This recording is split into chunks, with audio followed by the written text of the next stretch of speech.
Damılarda azan sesi, ne hoş Ramazan gecesi. Seher vakti Kur'an sesi, ne hoş Ramazan gecesi. Ramazanda sen tut oruç, koy silinsin günahla sut. Sırat üstten çekmeden cüt, ne hoş Ramazan gecesi. Damılarda azan sesi, ne hoş Ramazan gecesi. Seher vakti Kur'an sesi, ne hoş Ramazan gecesi. Kara beyaz iplikleri, görsen bırak yemekleri. Hakka şükür demekleri, ne hoş Ramazan gecesi. Damılarda azan sesi, ne hoş Ramazan gecesi. Seher vakti Kur'an sesi, ne hoş Ramazan gecesi. Yoksul borcu çıkar zekat, bu artırır her bereket.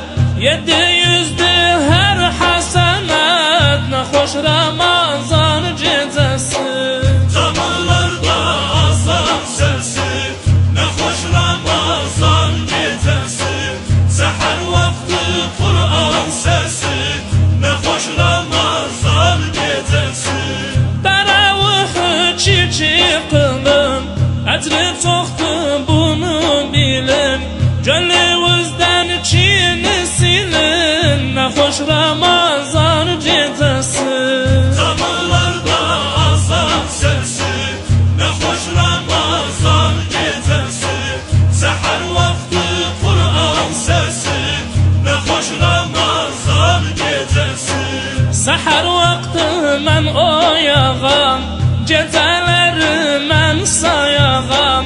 Oruç deyər mən dayağam, nə xoş Ramazan gecesi. Damılarda azan sesi, ne hoş Ramazan gecesi. Seher vakti Kur'an sesi, ne hoş Ramazan gecesi. Kur'an indi hecesiyle, Arap dili lehcesiyle.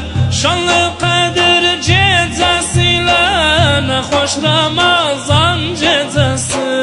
Damılarda azan sesi, ne hoş Ramazan gecesi. Seher vakti Kur'an sesi, ne hoş Ramazan gecesi. Oruç bitti oldu bayram, Hacı Samba